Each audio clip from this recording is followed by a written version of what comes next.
स्वागत है आपका दोस्तों बिहार न्यूज़ में। मैं हूं फिरदौस गनी और आप देख रहे हैं केडीबी लाइव। दोस्तों आज हो चुका है 30 अगस्त 2025। तो आज की पूरे बिहार की टॉप न्यूज़ लेकर आए हैं आपके लिए। वीडियो शुरू करने से पहले आपसे एक रिक्वेस्ट है कि अगर आप पहली बार इस चैनल पर आए हैं तो चैनल को सब्सक्राइब करके बेल आइकन को प्रेस कर दीजिए और साथ ही साथ वीडियो को लाइक कर दीजिए, अपने दोस्तों के साथ शेयर भी कीजिए। तो चले चलते हैं आज की खबरों की ओर। दोस्तों आज बिहार न्यूज़ की शुरुआत सबसे पहले करेंगे कि भाजपा का बिहार से बाहर होना तय है। ये कहना मेरा नहीं है बल्कि ये कहना है अखिलेश यादव का। अखिलेश यादव पटना पहुंचे थे, इस दौरान ही उन्होंने ये बहुत बड़ा बयान दे दिया है। जी हाँ, उत्तर प्रदेश के समाजवादी पार्टी के राष्ट्रीय अध्यक्ष अखिलेश यादव ने बिहार में चल रही वोट अधिकार यात्रा में शिरकत करने के लिए बिहार पहुंचे थे। यहाँ पर उन्होंने भारतीय जनता पार्टी पर जम करके हमला बोला। उन्होंने कहा है कि बिहार की जनता ने इस यात्रा को जबरदस्त समर्थन दिया है और यह संकेत दे दिया है कि अब बीजेपी का बिहार से पलायन तय है। जी हाँ, अखिलेश यादव ने कहा है कि मैं बिहार की जनता को बधाई देना चाहता हूँ कि उन्होंने अपने वोट के अधिकार की आवाज को मजबूत से उठाया है। इस बार जो आवाज बिहार से उठी है वो पूरे देश में गूंज रही है जब बीजेपी बिहार से बाहर होने जा रही है। जब उन्होंने बीजेपी पर संविधान और फिर मताधिकार के हनन का आरोप लगाते हुए कहा कि बीजेपी ने वोट डालने के अधिकार तक का सम्मान नहीं किया है, संविधान के अधिकारों का हनन किया जा रहा है। मुझे खुशी है कि बिहार की जनता राहुल गांधी और तेजस्वी यादव ने मिलकर के इस यात्रा को सफल बनाया है। वहीं पर अखिलेश यादव ने चुनाव आयोग पर भी निशाना साधा है। उन्होंने कहा है कि इस यात्रा ने चुनाव आयोग को उसकी जिम्मेदारियां याद दिलाई है। यूपी में जो हुआ अब बिहार में भी लोग जागरूक हो रहे हैं। आज चुनाव आयोग बीजेपी की सरकार का जुगाड़ आयोग बन गया है। बीजेपी को इस्तेमाल करने वाली पार्टी बताते हुए उन्होंने कहा है कि बीजेपी एक ऐसी पार्टी है जो लोगों को इस्तेमाल करके बर्बाद कर देती है। हमें उम्मीद है कि लोग अब अपने वोट के अधिकार को समझेंगे और बीजेपी को बिहार से बाहर का रास्ता दिखाएंगे। वहीं पर बेरोजगारी और पलायन पर बोलते हुए उन्होंने तेजस्वी यादव की तारीफ की है और कहा है कि कम से कम तेजस्वी जी ने लाखों नौकरियां दी है। बिहार की जनता को उन पर भरोसा है, वे पलायन नहीं होने देंगे। इस बार बीजेपी का बिहार से पलायन होना तय है। दोस्तों बिहार विधानसभा चुनाव 2025 से पहले इंडिया गठबंधन विपक्षी गठबंधन बिहार में वोटर अधिकार यात्रा निकाल रहे हैं। इस यात्रा का मुख्य उद्देश्य है वोट चोरी और फिर मतदाता सूची की विशेष गहन पुनरीक्षण प्रक्रिया के विरोध में जनता को जागरूक करना है। राहुल गांधी और विपक्ष के तमाम नेताओं का दावा है कि चुनाव आयोग बिहार भाजपा के इशारे पर काम कर रहा है। विपक्ष का ये भी आरोप है कि महाराष्ट्र में वोट चोरी करके एनडीए सत्ता में आई है और बिहार में भी वोट चोरी करके ही एनडीए बिहार चुनाव जीतने की कोशिश करेगी। ऐसे में सवाल ये उठता है कि राहुल गांधी और विपक्ष के इस वोट चोरी नैरेटिव पर जनता कितना विश्वास करती है। क्या बिहार की जनता वोट चोरी के नाम पर महागठबंधन को वोट देगी? इन्हीं सवालों को लेकर के जेवीसी का एक चुनावी सर्वे सामने आया है। इसके परिणाम महागठबंधन के लिए चिंताजनक हो सकते हैं। दरअसल एनडीए या महागठबंधन बिहार चुनाव में कौन बाजी मारेगा, किसकी सरकार बनेगी, सर्वे में ये चौंकाने वाला आंकड़ा सामने आया है। जेवीसी के चुनावी सर्वे में जब जनता से पूछा गया है कि क्या वोट चोरी का दावा सच है और वे इसमें कितना विश्वास करते हैं, तो सिर्फ 32% जनता ने कहा कि हाँ वो वोट चोरी का दावा सच्चा है। वहीं पर 59% जनता का कहना है कि वो वोट चोरी जैसी चीजों में विश्वास नहीं करते हैं। वहीं पर 9% लोगों ने कहा है कि वो इस पर कोई भी कमेंट नहीं कर सकते हैं। दोस्तों हॉकी एशिया हॉकी कप 2025 का नीतीश कुमार ने शानदार शुभारंभ किया है। जहाँ दरअसल बात यह है कि बिहार के मुख्यमंत्री नीतीश कुमार ने नालंदा जिला के राजगीर खेल परिसर स्थित हॉकी स्टेडियम में hero Asia cup hockey cup 2025 का शुभारंभ किया। जहाँ मुख्यमंत्री नीतीश कुमार ने हॉकी के जादूगर मेजर ध्यानचंद के चित्र पर पुष्पांजलि अर्पित करके अपनी श्रद्धांजलि दी। यह कार्यक्रम के दौरान मुख्यमंत्री नीतीश कुमार ने राजगीर हॉकी स्टेडियम में घूम करके दर्शकों और फिर खिलाड़ियों का अभिवादन स्वीकार किया। जहाँ दर्शकों से खचाखच भरे हॉकी स्टेडियम में खेल प्रेमियों ने मुख्यमंत्री के समक्ष हाथ हिला करके अपना उत्साह दिखाया। मुख्यमंत्री नीतीश कुमार ने भारत और चीन के खिलाड़ियों से मुलाकात करके उनका उत्साहवर्धन किया। दोस्तों पटना में कांग्रेस कार्यालय के बाहर हिंसक झड़प का मामला सामने आया है। दरअसल बात यह है कि बिहार की राजधानी पटना में शुक्रवार कांग्रेस कार्यालय के बाहर हुई हिंसक झड़प की कड़ी निंदा की है। ये निंदा की है राहुल गांधी ने। अब उन्होंने कहा कि सत्य और फिर अहिंसा के सामने असत्य और हिंसा का कोई स्थान नहीं है। उन्होंने कहा है कि मारो या तोड़ो, जितना भी करना है हम सत्य और संविधान की रक्षा करते रहेंगे, सत्यमेव जयते। दरअसल बात है कि दरभंगा में युवा कांग्रेस के कार्यक्रम में एक वक्ता ने प्रधानमंत्री मोदी और फिर उनकी दिवंगत मां के खिलाफ विवादास्पद टिप्पणियां की है। हालांकि कांग्रेस नेता मोहम्मद नौशाद ने बाद में माफी मांगी और फिर कहा कि वे उस समय वहां पर मौजूद नहीं थे। भाजपा ने कांग्रेस पर घृणा फैलाने का आरोप लगाते हुए माफी की मांग की है। शुक्रवार को भाजपा कार्यकर्ता बड़ी संख्या में पटना स्थित कांग्रेस कार्यालय के बाहर प्रदर्शन करने पहुंचे।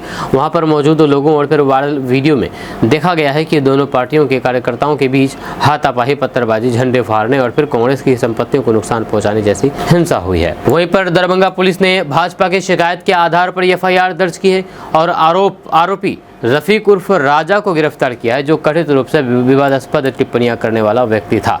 जब पुलिस ने सोशल मीडिया के माध्यम से गिरफ्तारी की पुष्टि की और बताया है कि कानूनी कार्रवाई जारी है। वहीं पर केंद्रीय गृह मंत्री अमित शाह और फिर भाजपा के राष्ट्रीय अध्यक्ष जेपी नड्डा ने भी कांग्रेस की कड़ी निंदा की है। अमित शाह ने कांग्रेस और फिर उनके बिहार सहयोगी आरजेडी से माफी की मांग की है।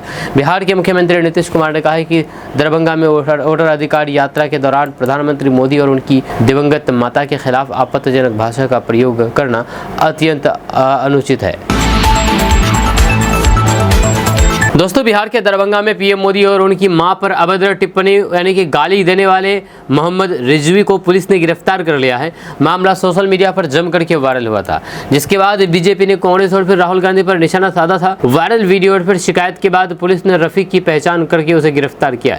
हालांकि सोशल मीडिया पर यह दावा भी किया गया है कि आरोपी बीजेपी का सदस्य है, लेकिन अब तक इसकी पुष्टि नहीं हुई है। वहीं पर गिरफ्तार आरोपी मोहम्मद रिजवी को लेकर के सोशल मीडिया पर जो दावा किया जा रहा है कि वे बीजेपी के सदस्य है और उन्होंने जानबूझकर के कांग्रेस मंच से पीएम मोदी को गाली दी, वह सही नहीं है। वायरल पोस्ट में उनके बीजेपी नेताओं के साथ फोटो भी दिखाए गए थे, लेकिन वास्तविकता अलग है। जी हाँ, दरअसल जिस युवक को दरभंगा में गिरफ्तार किया गया वह स्थानीय निवासी है और बीजेपी का सदस्य नहीं है। वहीं पर सोशल मीडिया पर वायरल हो रहा फोटो मध्य प्रदेश के बीजेपी नेता का है, जिनका भी नाम मोहम्मद रिजवी है, जहां उनका दरभंगा के मामले से कोई भी संबंध नहीं है। इसीलिए सोशल मीडिया पर फैलाए जा रहे दावे में भ्रम है और फिर लोगों को इस वायरल जानकारी को सच मानने से बचना चाहिए। जहां फैक्ट चेकर मोहम्मद जुबैर ने वायरल हो रहे दावे की सच्चाई बताई है। जुबैर ने सोशल मीडिया प्लेटफॉर्म एक्स पर इन दावे को फर्जी करार दिया है। जुबैर ने लिखा है कि दोनों शख्स अलग अलग हैं। दूसरा शख्स भाजपा एमपी से है, वह अब भी फेसबुक पर एक्टिव है। अल्ट न्यूज़ के को फाउंडर जुबैर ने सोशल मीडिया यूजर्स द्वारा फैलाए जा रहे इन दावों को गलत बताया है और साफ कर दिया है कि पीएम मोदी को अपशब्द कहने वाला शख्स और जिसकी तस्वीर वायरल हो रही है वह दोनों एक नहीं बल्कि अलग अलग शख्स है। दोस्तों, बिहार के मुख्यमंत्री नीतीश कुमार ने महिलाओं को लेकर के बड़ा फैसला लिया है। सीएम नीतीश कुमार ने यह निर्णय लिया है कि अब महिलाओं को रोजगार के लिए लाखों रुपए की मदद दी जाएगी। ऐसे में अब सीएम नीतीश कुमार के इस फैसले को लेकर के उप मुख्यमंत्री सम्राट चौधरी का भी बयान सामने आया है। उन्होंने सीएम नीतीश कुमार के इस फैसले को लेकर के खुशी जाहिर की है। जब बिहार के उप मुख्यमंत्री सम्राट चौधरी ने कहा है कि सीएम नीतीश कुमार ने महत्वपूर्ण निर्णय किया है। सीएम नीतीश कुमार जी ने कहा है कि आज विशेष योजना की शुरुआत की है। सीएम महिला रोजगार योजना की शुरुआत की जाएगी। सितंबर में आवेदन लेकर के पहला किस्त 10,000 उनके खाते में डाला जाएगा, जो कि 2 लाख तक दिया जाएगा। इसके आगे उन्होंने कहा है कि जहां इंडिया गठबंधन के लोग पीएम मोदी की मां को गाली दे रहे हैं, वहीं दूसरी ओर सीएम नीतीश कुमार की मां बहनों को सम्मान दे रहे हैं और उनके जीवन में खुशियां लाने में लगे हैं। आज महिलाओं के रोजगार और फिर समृद्धि के लिए महत्वपूर्ण योजना की स्वीकृति बिहार कैबिनेट में दी है। इसके साथ ही 1,40,00,000 माताएं बहन जीविका से जुड़ी है। इधर इस फैसले को लेकर के बिहार सरकार की तरफ से ये जानकारी दी गई है कि पहले 10,000 रुपये की ये राशि वापस नहीं करनी होगी। उद्यमिता के क्षेत्र में आगे बढ़ाने वाली महिलाओं को 2 लाख रुपए तक अतिरिक्त सहायता दी जाएगी। दोस्तों, बिहार में विधानसभा चुनाव की तारीखों का ऐलान अभी भले ही नहीं हुआ हो, उसके पहले ही सभी दल अपनी अपनी तैयारियों में जुट गए हैं। जहां विपक्षी महागठबंधन पूरे बिहार में वोटर अधिकार यात्रा निकाल रहे हैं, तो वहीं पर सत्ता पक्ष भी हर रोज कोई न कोई नया कार्य कर रहा है। इसी बीच केंद्रीय मंत्री चिराग पासवान के नेतृत्व वाली लोक जनशक्ति पार्टी रामविलास ने ऐलान कर दिया है कि इस चुनाव में पहली बार उनका दल नीतीश कुमार के साथ मिलकर के चुनावी मैदान में उतरेगा। ये पिछले 25 सालों में पहली बार होने वाला है जब एलजेपी नीतीश कुमार के साथ मिलकर के चुनावी मैदान में उतरेंगे। जहां लोक जनशक्ति पार्टी के नेता ने कहा है कि लोक जनशक्ति पार्टी की स्थापना के समय लेकर के अब तक पार्टी ने कभी भी बिहार विधानसभा चुनाव जेडीयू के साथ नहीं लड़ा। यही कारण है कि 2025 का विधानसभा चुनाव एलजेपी के लिए ऐतिहासिक होगा। जब मीडिया से बातचीत करते हुए उन्होंने कहा कि लोक जनशक्ति पार्टी की स्थापना साल 2000 में हुई थी। जब तब से अब तक पार्टी ने कभी भी बिहार विधानसभा चुनाव जेडीयू के साथ नहीं लड़ा। यही कारण है कि 2025 का विधानसभा चुनाव एलजेपी के लिए ऐतिहासिक होगा, क्योंकि पहली बार एलजेपी के साथ गठबंधन महागठबंधन में चुनावी मैदान में उतरेगी जेडीयू। पर 2015 में पार्टी ने एनडीए के साथ मिलकर के 43 सीटों पर चुनाव लड़ा और 2020 में 137 सीटों पर चुनाव लड़ा। 2000 से लेकर के 2025 तक हमारे नेता चिराग पासवान जी के नेतृत्व में पार्टी लगातार मजबूत हुई है। दोस्तों, बिहार विधानसभा चुनाव 2025 से पहले कांग्रेस ने अपने तेवर बदल दिए हैं। लंबे समय तक महागठबंधन में छोटे भाई की भूमिका निभाने वाली पार्टी अब अपने दम पर भी मजबूती से खड़े होने का संदेश दे रहा है। तो फिर राहुल गांधी की वोटर अधिकार यात्रा और फिर उसमें प्रियंका गांधी की एंट्री ने पार्टी कार्यकर्ताओं में नई ऊर्जा भर दी है। वहीं पर 990 के बाद से कांग्रेस बिहार की सियासत में सीमित भूमिका में रही है। सीटें मिली तो फिर चुनाव लड़ा, नहीं तो समझौता किया, लेकिन इस बार हालात बदले हुए हैं। राहुल गांधी गाँव चौक चौराहों पर जाकर के सीधे लोगों से संवाद कर रहे हैं। पार्टी नेताओं का कहना है कि प्रियंका गांधी की मौजूदगी से कार्यकर्ताओं का उत्साह और बढ़ गया है। कांग्रेस ने साफ संकेत दिया है कि महागठबंधन में सीटों के बंटवारे का पुराना फॉर्मूला इस बार स्वीकार नहीं किया जाएगा।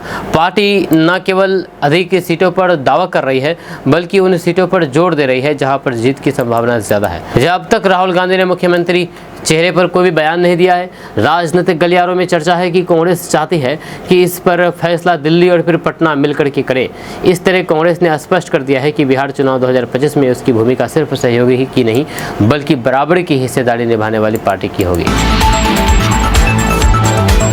दोस्तों, बिहार सरकार ने किसानों की आमदनी बढ़ाने और फिर कृषि को आत्मनिर्भर बनाने की दिशा में एक विशेष पहल की है। दरअसल बिहार सरकार ने किसानों के लिए सब्जी विकास योजना की शुरुआत की है। इसके तहत किसानों को उन्नत किस्मों की सब्जी बीज और बिचरा 75% तक सब्सिडी पर उपलब्ध कराए जा रहे हैं। इससे लागत में भारी कटौती होती है और किसानों की बचत बढ़ती है। ये योजना पटना, मगध, तिरहुत जैसे प्रमंडल क्षेत्रों में पहले से ही लागू है।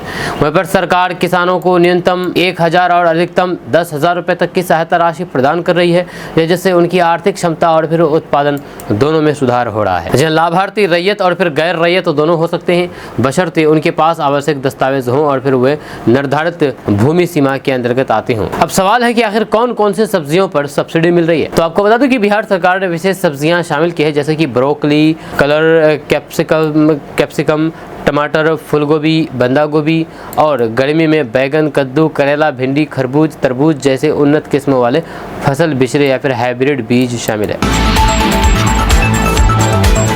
दोस्तों, राहुल गांधी और तेजस्वी यादव वोटर अधिकार यात्रा निकाल रहे हैं और इस यात्रा के जरिए लोगों को वोट चोरी को लेकर के जागरूक कर रहे हैं कि बिहार में वोट चोरी हो रहा है। अब इसको लेकर के जगह जगह प्रदर्शन कर रहे हैं, रैली निकाल रहे हैं और मंच शेयर कर रहे हैं। इस बीच बिहार के दरभंगा में एक युवक एक मंच से, कांग्रेस के मंच से ही प्रधानमंत्री मोदी को अभद्र गालियां दी गई, अभद्र टिप्पणी की गई। अब इसको लेकर के बवाल मचा हुआ है। जहाँ बिहार के दरभंगा में जिस शख्स कांग्रेसी नेता के मंच से प्रधानमंत्री नरेंद्र मोदी को मां की गाली दी गई, उसका नाम मोहम्मद नौशाद है। अब इनके नाम को लेकर के चर्चा तो ये भी है कि वे दिल्ली में कांग्रेस नेताओं के करीब रहते हैं। पिछली बार मोहम्मद नौशाद ने दिल्ली में नगर निगम का चुनाव में किस्मत आजमाई थी, लेकिन वे इलेक्शन हार गए थे। इसके बाद वे बिहार में हुए विधानसभा चुनाव के लिए जाले से कांग्रेस का टिकट लेने की रेस में है। हालांकि मोहम्मद नौशाद का विवादों में नाम कोई पहली बार नहीं आया है। वे दिल्ली से लेकर के बिहार तक विवादों में घिरा एक चेहरा है और अब एक बार फिर से चर्चा में है। ग्रामीणों के अनुसार नौशाद चुनाव के समय से ही गांव में सक्रिय होते हैं। इस बार भी वे चुनाव लड़ने की मंशा से दिल्ली से बिहार पहुंचे हैं। जानकारी के लिए आपको बता दूं कि हाल ही में एक विवाद से उनका नाम जुड़ा था, जब वो यहाँ से ही कांग्रेस के अन्य दावेदार मशकूर उस्मानी की पिटाई 3 दिन पहले की गई थी। इस हमले में उस्मानी का सिर फट गया था। इसके साथ ही मोहम्मद नौशाद के फेसबुक पेज पर सोनिया गांधी, राहुल गांधी, मल्लिकार्जुन खड़गे और फिर अन्य बड़ी कांग्रेसी नेताओं के साथ तस्वीरें उनकी राजनीतिक सक्रियता का संकेत करती है। दिल्ली में अजय माकन जैसे नेताओं से अच्छी जान पहचान का उनका दावा है। वहीं पर मोहम्मद नौशाद बिहार के दरभंगा जिले के जाले थाना क्षेत्र के देवरा बंदुली गांव के रहने वाले हैं। लगभग 20 वर्षों से कांग्रेस से जुड़े नौशाद ने दिल्ली में रह करके राजनीति शुरू की थी। वो युवा कांग्रेस के राष्ट्रीय सचिव रह चुके हैं और वर्तमान में AICC के सदस्य हैं। नौशाद के परिवार में इसके पहले राजनीति में कोई भी नहीं रहा है और फिर जाले या फिर दरभंगा से उन्होंने अब तक कोई भी चुनाव नहीं लड़ा है। एनडीए या महागठबंधन, प्रशांत किशोर किसको ज्यादा नुकसान पहुंचाएंगे? दरअसल बात है कि बिहार विधानसभा चुनाव 2025 में प्रशांत किशोर की जनसुराज पार्टी की एंट्री ने एनडीए और महागठबंधन दोनों ही कैंपों में हलचल मचा रखी है। जब प्रशांत किशोर की सभाओं और फिर रैलियों में उमड़ने वाली भीड़ और सोशल मीडिया पर उन्हें मिल रहा समर्थन हैरान करने वाला है। जहाँ जनसुराज को कुछ दिनों पहले तक जो लोग गंभीरता से नहीं ले रहे थे, उन्हें भी लगता है कि इस पार्टी ने बिहार विधानसभा चुनाव में राजनीतिक समीकरणों को त्रिकोणीय बना दिया है। यह परंपरागत रूप से एनडीए और इंडिया गठबंधन के बीच होने वाली सीधी टक्कर में जनसुराज एक नए विकल्प के रूप में उभरी है। जब प्रशांत किशोर कुशल चुनावी रणनीतिकार से अब चतुर राजनेता की ओर ट्रांसफर कर लिए हैं। जब वे अपनी सभाओं में ऐसे मुद्दे उठाते हैं जिन पर बिहार का युवा गौर कर रहा है, जहाँ उनकी रणनीति सभाओं में भीड़ और विचारधारा आधारित अपील ने दोनों गठबंधनों में खलबली मचा दी है। यह सवाल यह है कि उनकी मौजूदगी से एनडीए और फिर महागठबंधन में से किसे ज्यादा नुकसान होने जा रहा है, ये सवाल है। आपको बता दें कि बिहार की राजनीति लंबे समय से जातिगत समीकरणों और फिर दो ध्रुवीय गठबंधन इंडिया और एनडीए गठबंधन यानी कि महागठबंधन और इंडिया गठबंधन के इर्द गिर्द घूम रही है। प्रशांत किशोर ने जब बिहार विधानसभा चुनाव लड़ने की घोषणा की और जनसुराज पार्टी बनाया तो फिर यही कहा गया है कि प्रशांत किशोर यहाँ कुछ नहीं कर पाएंगे। उनके ब्राह्मण होने को भी उनका मुख्य नकारात्मक पक्ष माना गया। जातियों की राजनीति में विभाजित प्रशांत किशोर के लिए बहुत मुश्किल था बिहार की राजनीति में मेन स्ट्रीम में शामिल होना, पर आज स्थितियां बदली हुई है। राजनीति के दो ध्रुवों के बीच उन्होंने आहिस्ता आहिस्ता अपनी जगह बनाई है। उन्होंने बिहार में लंबी थकाऊ पदयात्रा की, जहाँ उनकी बिहार बदलाव यात्रा और जनसंवाद ने उन्हें स्वर्ण, युवा और अत्यंत मतदाताओं के बीच लोकप्रिय बनाया है। जुलाई महीने में आए सी वोटर सर्वे में 19 से 20% लोग मानते हैं कि जनसुराज एनडीए को नुकसान पहुंचाएगी। वहीं पर 18% लोगों का मानना है कि महागठबंधन को उनकी पार्टी नुकसान पहुंचा रही है। वहीं पर 35 से 36% लोगों का कहना है कि दोनों को प्रभावित कर रहे हैं। जाहिर है वे बिहार की राजनीति में तीसरी ताकत बन चुके हैं। जब प्रशांत किशोर एक कुशल चुनावी रणनीतिकार होने के चलते समझते थे कि बिहार में कुछ लीक से हट करके करना होगा, इसलिए पारंपरिक जातिगत समीकरणों को तोड़ने और फिर वैचारिक आधार पर वोटरों को जोड़ने की रणनीति पर उन्होंने काम किया। प्रशांत किशोर ने गांधी, जयप्रकाश नारायण और फिर लोहिया की विचारधारा को अपनाया, जो कि जातिवाद और धार्मिक ध्रुवीकरण से परे रही है। उन्होंने एक मीडिया हाउस से बातचीत में एक बार कहा था कि बीजेपी के साथ आधे हिंदू नहीं है। गांधी, लोहिया को मानने वाले हिंदू और फिर मुस्लिम मिलकर के बीजेपी को हरा सकते हैं। इसी रणनीति के चलते हुए आजकल मुस्लिम और फिर दलित ओबीसी पर उनका फोकस है। प्रशांत किशोर ने 40 मुस्लिम उम्मीदवार उतारने का लक्ष्य रखा है। जाहिर है इसका लाभ उन्हें जरूर मिलेगा, क्योंकि जेडीयू, आरजेडी और फिर कांग्रेस ने पिछले कुछ चुनाव से मुस्लिम उम्मीदवार खड़ा करना कम कर दिया है। जाहिर है स्थानीय स्तर पर कई सालों से मेहनत करने वाले लोगों को जब किसी आरजेडी, कांग्रेस या फिर जेडीयू से टिकट नहीं मिलेगा तो फिर जनसुराज से टिकट लेने की कोशिश करेंगी। इसके चलते कई कद्दावर किस्म के मुस्लिम नेता जनसुराज से टिकट पाएंगे। या इसके साथ ही जब 40 उम्मीदवारों को टिकट मिलेगा तो फिर पार्टी के प्रति मुस्लिम जनसंख्या में माहौल भी बनेगा, जो महागठबंधन के लिए जाहिर तौर पर नुकसानदायक साबित होगा। वहीं पर करीब 2 दशक से नीतीश कुमार लगातार प्रदेश के मुख्यमंत्री हैं, जहाँ कुछ समय छोड़ करके बीजेपी भी लगातार उनके साथ है। जाहिर है कि सरकार से तमाम तरीके की शिकायतें होती है। सत्तारूढ़ पार्टियां चाहते हैं कि चुनाव में मुकाबला कभी आमने सामने का ना हो। या त्रिकोणीय मुकाबले में सत्तारूढ़ पार्टी के खिलाफ जनता का गुस्सा किसी एक पार्टी के पक्ष में इकट्ठा नहीं होता है। जैसे बिहार में नीतीश सरकार को लेकर के गुस्साए लोग एक मुस्त महागठबंधन को वोट देते, पर अब उनके सामने 2 ऑप्शन है। नीतीश सरकार से नाराज कुछ लोग अब प्रशांत किशोर के साथ भी जाएंगे। जाहिर है अगर ऐसी स्थिति बनती है तो फिर महागठबंधन को नुकसान होना तय होगा, पर कई बार ऐसा नहीं होता है। जब दिल्ली विधानसभा चुनाव में अरविंद केजरीवाल ने इसी रणनीति के चलते कांग्रेस के साथ गठबंधन नहीं किया। उन्होंने सोचा था कि उनसे नाराज वोट एक मुस्त तरीके से बीजेपी को नहीं मिलेंगे और उन्हें फायदा होगा, पर ऐसा नहीं हुआ। इसमें कोई दो राय नहीं है कि बिहार की स्वर्ण लोगों विशेष करके ब्राह्मण भूमिहार को लगता है कि अब उनकी जाति के हाथों में लीडरशिप नहीं आने वाली है। करीब 4 दशकों से सत्ता से वंचित रह करके ये समुदाय प्रशांत किशोर में अपना भविष्य देख रहा है। स्वर्ण बीजेपी के साथ तो है, पर उन्हें पता है कि पार्टी में केवल ओबीसी और ईबीसी कम्युनिटी की ही कुछ होने वाला है, पुश होने वाली है। यही कारण है कि भूमिहार और ब्राह्मण युवा बहुत तेजी से प्रशांत किशोर के साथ जुड़े हैं, या क्योंकि उन्हें लगता है कि प्रशांत किशोर स्वर्ण समाज से सीएम की संभावना पेश कर सकते हैं। एनडीए ने नीतीश कुमार को अभी तक सीएम कैंडिडेट के रूप में आगे किया है। स्वर्ण युवा नीतीश कुमार को वोट देते रहे हैं, पर अब उनकी उम्र, स्वास्थ्य और फिर गठबंधन बदलने की छवि ने उनकी विश्वसनीयता घटाई है। दोस्तों इस त्योहारी सीजन में बिहार के लोगों को कंफर्म टिकट दिया जाएगा। जी आपको बता दूं कि अगले महीने से त्योहारों की शुरुआत होने वाली है। दशहरा, दीपावली, छठ पूजा जैसे मुख्य त्यौहार अगले महीने से शुरू होंगे। ऐसे में ट्रेनों में भीड़ बढ़ जाती है और फिर टिकट के लिए मारामारी होने लगती है। जहाँ इंडियन रेलवे के द्वारा भी त्योहारी सीजन में लोगों को सुरक्षित घर पहुँचाने की तैयारी कर ली है। इस त्यौहार वाले सीजन में बिहार के लोगों को सफ़र करने में किसी भी तरह की दिक्कत नहीं होगी।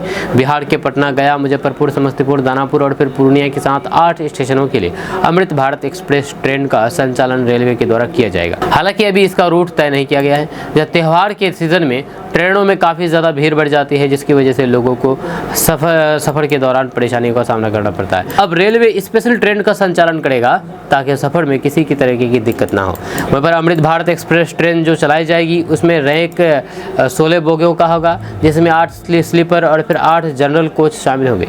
अमृत भारत ट्रेनों को इंदौर, सूरत, आनंद विहार, कोलकाता, हावड़ा और फिर बेंगलुरु सहित देश के प्रमुख महानगरों तक चलाने की योजना है। इससे न केवल रेल ट्रैफिक आसान होगा बल्कि यात्रियों को कंफर्म टिकट मिलने की संभावना बढ़ेगी। साथ ही साथ ट्रेनों में यात्रियों के लिए आधुनिक सुविधाएं भी उपलब्ध कराई जाएगी। दोस्तों बिहार में मतदाता सूची के SIR की प्रक्रिया के तहत 3 लाख मतदाताओं के दस्तावेजों में गड़बड़ी पाई गई है। सूत्रों के हवाले से मिल रही खबर के मुताबिक अब उन्हें 7 दिनों के भीतर उपस्थित होने के लिए नोटिस जारी करना शुरू कर दिया है। जहां घटनाक्रम से अवगत अधिकारियों के अनुसार ये संख्या बढ़ने की संभावना है, क्योंकि विधानसभा क्षेत्र के ERO अभी भी दस्तावेजों की जाँच कर रहे हैं। जहाँ चुनाव आयोग के अनुसार 1 अगस्त को प्रकाशित मसूदा मतदाता सूची में 7 करोड़ 24 लाख मतदाताओं के नाम शामिल है। उनके पास चुनाव आयोग द्वारा बताए गए 11 लोगों की सूची में से पात्रता संबंधित दस्तावेज जमा करने के लिए 1 सितंबर तक का समय दिया है। दरअसल बात है कि चुनाव आयोग ने बयान दिया है कि 98.2% मतदाताओं के दस्तावेज प्राप्त हो चुके हैं। मामले से अवगत 4 सूत्रों के अनुसार इस सप्ताह से ERO ऐसे मतदाताओं को नोटिस जारी कर रहे हैं जिन्होंने या तो कोई दस्तावेज प्रस्तुत नहीं किया है या फिर गलत दस्तावेज प्रस्तुत किए हैं या फिर जिनकी नागरिकता सहित पात्रता संदेह के घेरे में है। दोस्तों बिहार में कांग्रेस नेता राहुल गांधी की वोटर अधिकार यात्रा के दौरान PM मोदी की मां को गाली देने से बहुजन समाज पार्टी की राष्ट्रीय अध्यक्ष मायावती दुखी है।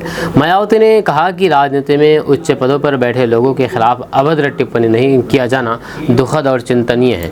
जब मायावती ने X पर लिखा है कि देश में खासकर के राजनीतिक स्वार्थ के कारण राजनीति का गिरता हुआ स्तर अति दुखद एवं चिंतनीय है। उन्होंने कहा है कि देश में उच्च सरकारी और फिर गैर सरकारी संस्थानों और फिर विशेष करके राजनीति में उच्च पदों पर बैठे लोगों के बारे में जिस प्रकार के अभद्र, अशोभनीय, अमर्यादित और असंसदीय टिप्पणी करके उनकी और फिर देश की छवि को भी धूमिल करने का प्रयास किया जा रहा है, यह अत्यंत दुखद और चिंतनीय है। उन्होंने कहा कि इस संबंध में सभी दलों की राजनीतिक सिद्धांत आधारित और फिर देश और फिर आमजन के हित में होने चाहिए। उन्होंने कहा है कि खास करके चुनाव के समय ये प्रक्रिया और भी अधिक विषैली और फिर हिंसक हो जाती है। इसी क्रम में अभी बिहार में भी कुछ देखने को और फिर सुनने को मिला है वो देश की चिंता को बढ़ाने वाला है। मायावती ने कहा है कि बसपा किसी भी प्रकार की दूषित और फिर जहरीली राजनीति के खिलाफ है।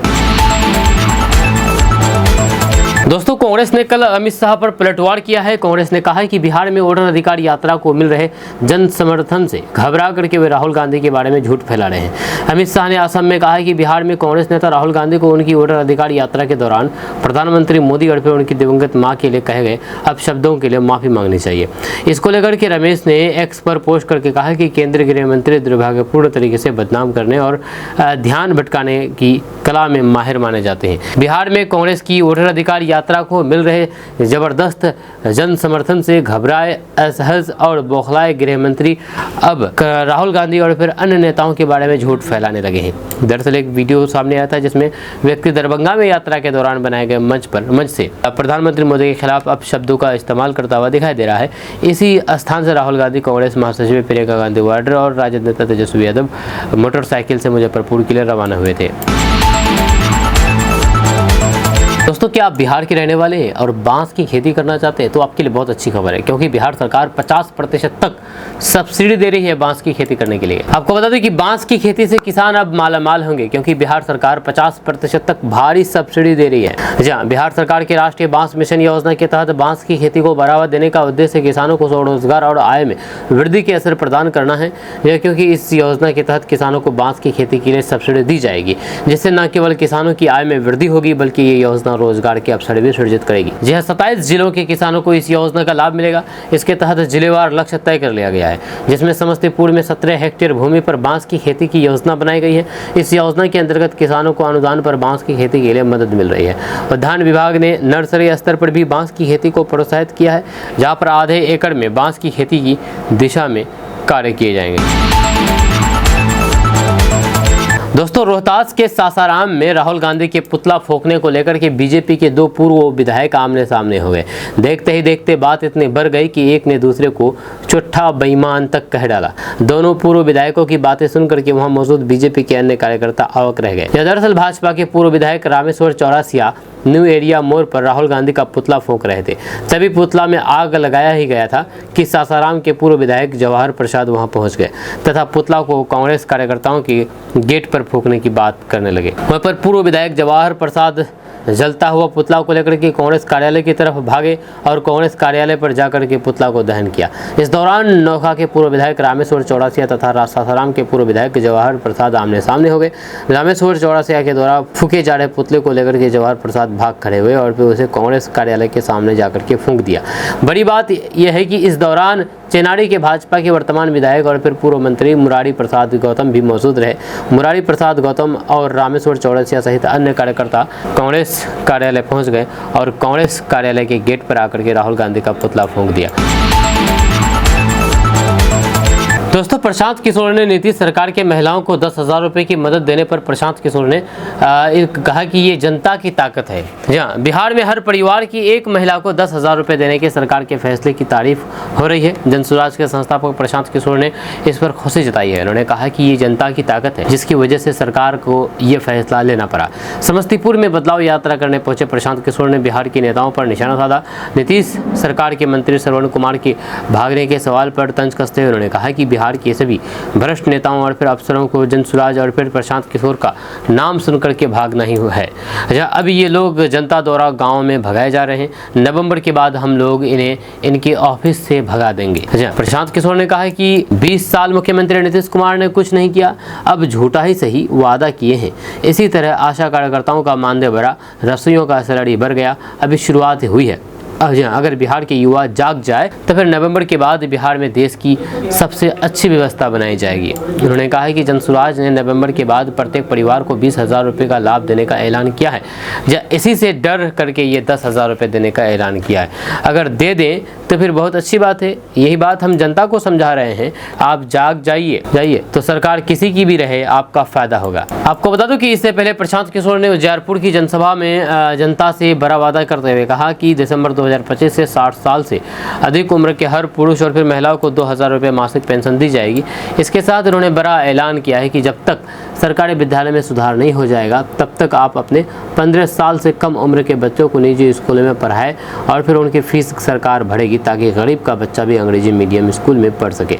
इसके अलावा प्रशांत किशोर ने बड़ा ऐलान करते हुए कहा कि इस साल बिहार की बदहाली की आखिरी दीपावली है और छठ होगी।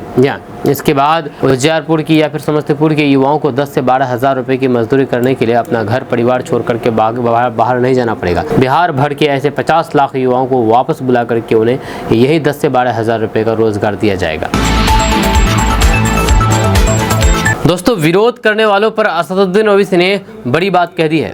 असदुद्दीन ओवैसी ने कहा कि आप विरोध करें, आलोचना करें, जितनी चाहे निंदा करें, लेकिन अगर आप शालीनता से करें तो। दरअसल बात यह है कि बिहार में महागठबंधन द्वारा चलाई जा रही वोटर अधिकार यात्रा के दौरान कथित तौर पर प्रधानमंत्री मोदी पर अभद्र भाषा का प्रयोग किया गया। इसको लेकर के बीजेपी पूरी तरीके से कांग्रेस पर हमलावर है। इसको लेकर के हैदराबाद से सांसद असदुद्दीन ओवैसी ने कहा कि देश का कानून आपको बोलने का, विरोध करने का अधिकार देता है। आप आलोचना करें, जितना चाहे निंदा करें, लेकिन अगर आप शालीनता की सीमा पार करते हैं तो फिर ये गलत है और ऐसा नहीं किया जाना चाहिए। असदुद्दीन ओवैसी ने मीडिया से बातचीत करते हुए कहा कि शालीन शब्दों का इस्तेमाल किया जाना चाहिए।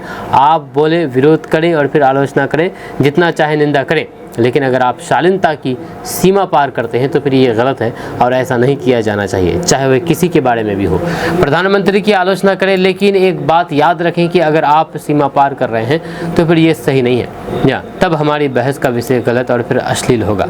अगर कोई और ऐसा कर रहा है तो फिर हमें उनकी नकल करने की ज़रूरत नहीं है। दरअसल महागठबंधन द्वारा आयोजित यात्रा के दौरान दरभंगा में कार्यक्रम के दौरान प्रधानमंत्री मोदी और उनकी मां के खिलाफ कथित अपमानजनक टिप्पणी की गई, जिसका वीडियो सोशल मीडिया पर जमकर के वायरल हो रहा है। आपको बता दें कि बिहार चुनाव को ध्यान में रखते हुए सभी पार्टियां तैयारी में जुट गई है। इसी के तहत ही यात्रा चल रही है।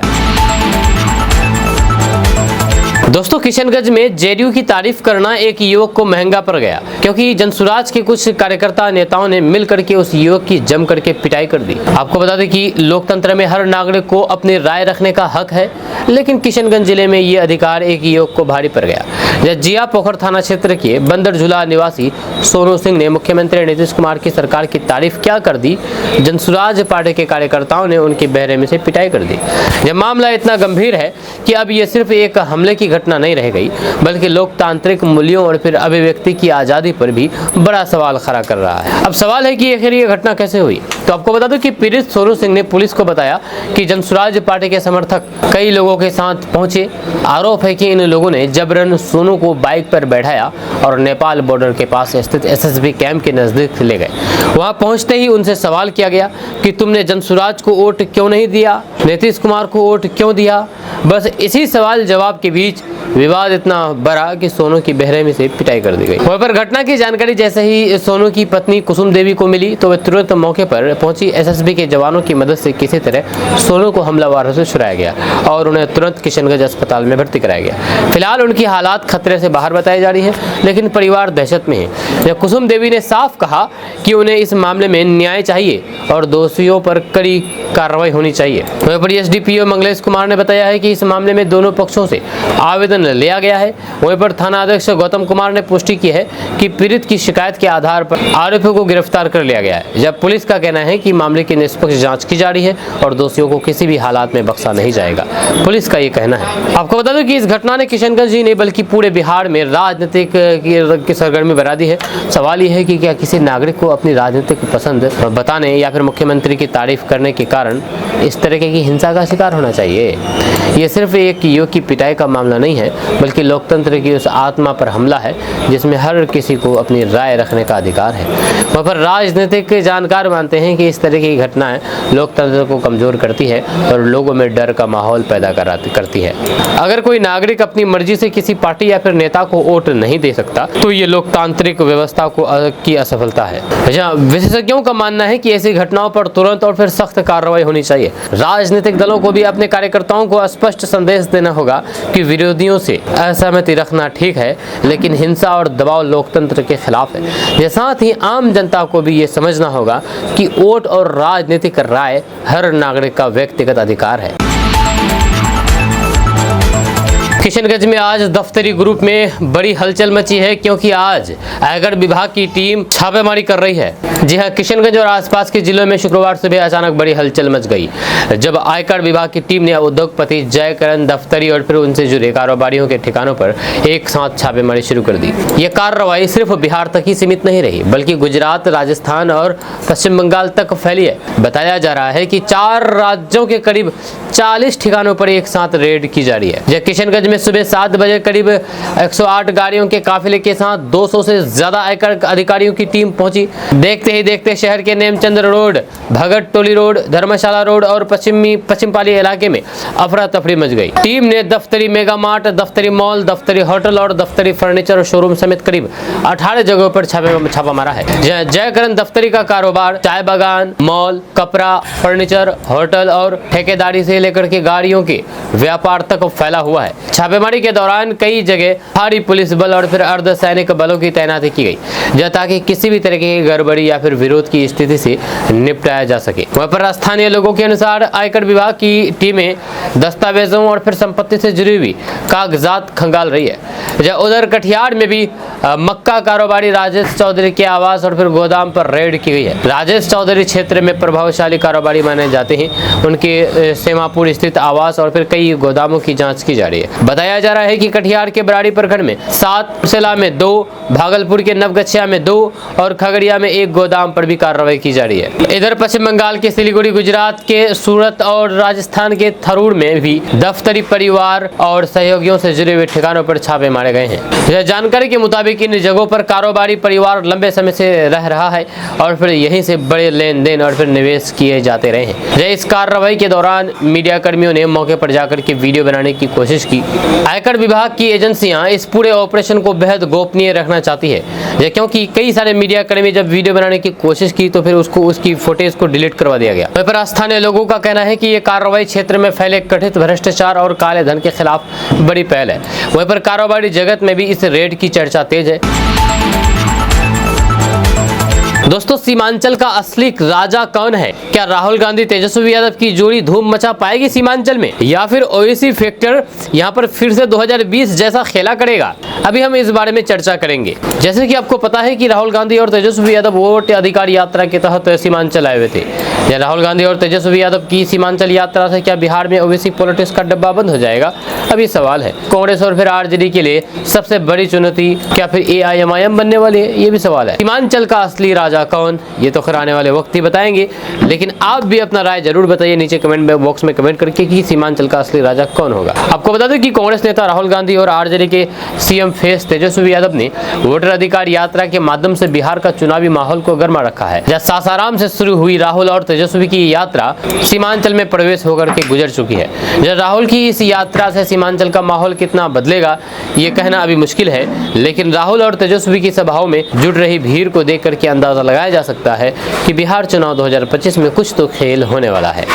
हालांकि सभाओं में जुट रही भीड़ सीट हासिल करने का पैगाम बिहार में नहीं होता है। सीमांचल क्षेत्र में लगभग 40 से 45 विधानसभा सीटें आती हैं, जो कि पूर्णिया, कटिहार, अररिया, किशनगंज, सहरसा और सुपौल जिलों में फैली हुई है। ऐसे में सभी पार्टियां मुस्लिम बहुल सीमांचल में इस बार गणित सेट करने में जुट गई है। लेकिन बड़ा सवाल यह है कि इस बार ओवैसी फैक्टर चलेगा? अगर चलेगा तो किसको फायदा और किसको नुकसान होगा? अगर नहीं चला तो महागठबंधन को फायदा या प्रशांत किशोर की पार्टी जनसुराज को लाभ मिलेगा। यह सीमांचल की कुल आबादी में मुसलमान करीब 30 से 35% है। वहीं पर पूर्णिया, कटिहार, अररिया, किशनगंज, फॉरबिसगंज, सहरसा, सुपौल और कटिहार में मुस्लिम आबादी के साथ साथ यादव, दलित और फिर अन्य पिछड़े वर्ग यानी कि ओबीसी की भी मजबूत स्थिति है। वहीं पर बीते कुछ दशकों से इस इलाके में आरजेडी का 40 से 45%, भाजपा, जेडीयू, एलजेपी, आरएलएसपी गठबंधन का 35 से 40। दोस्तों, बिहार में आतंकी के घुसने की खबर सामने आई है। जब बिहार में दहशतगर्द के घुसने की ये बहुत बड़ी खबर सामने आई है, जिसको लेकर के किशनगंज और नेपाल, जिसको लेकर के भारत और नेपाल बॉर्डर में निगरानी तेज कर दी गई है, खास करके किशनगंज में। जी हाँ, आपको बता दूं कि किशनगंज से ये बड़ी खबर सामने आई है, जहां पर भारत नेपाल बॉर्डर पर सुरक्षा एजेंसियों ने चेकिंग अभियान तेज कर दिया है। जानकारी के अनुसार दहशतगर्दियों के बिहार में घुसपैठ करने के इनपुट मिलने के बाद प्रशासन हाई अलर्ट पर है। पूर्णिया प्रक्षेत्र के डीआईजी प्रमोद मंडल ने विशेष सतर्कता बरतने के निर्देश दिए हैं। गुरुवार से ही सीमावर्ती थाना क्षेत्र में पुलिस और फिर एसएसबी के संयुक्त अभियान के तहत चेकिंग शुरू कर दी गई है। जब बॉर्डर इलाके में गश्त को बढ़ा दिया गया है। ये नहीं, hotel, railway station, bus stand, अस्पताल और राष्ट्रीय राजमार्गों पर पुलिस की पैनी नजर बनी हुई है। हर आने जाने वाले संदिग्ध व्यक्ति की गहन जाँच की जा रही है। वह पर एसपी सागर कुमार खुद स्थिति की मॉनिटरिंग कर रहे हैं। उन्होंने सभी सीमावर्ती थानों के थानाध्यक्षों को निर्देश दिया है कि एसएसबी के साथ तालमेल बनाकर के गश्त को मजबूत किया जाए। जब ग्रामीण इलाकों में चौकीदारों और फिर आम लोगों से भी सतर्क रहने की अपील की गई है। जब गांव में कोई नया चेहरा दिखाई दे और संदिग्ध लगे तो फिर तुरंत सूचना देने के आदेश दिए गए हैं। आपको बता दूं कि किशनगंज जिला नेपाल और फिर बंगाल के सीमा से सटा हुआ है और बांग्लादेश की नजदीकी के कारण ये इलाका सुरक्षा की दृष्टि से हमेशा संवेदनशील माना जाता है।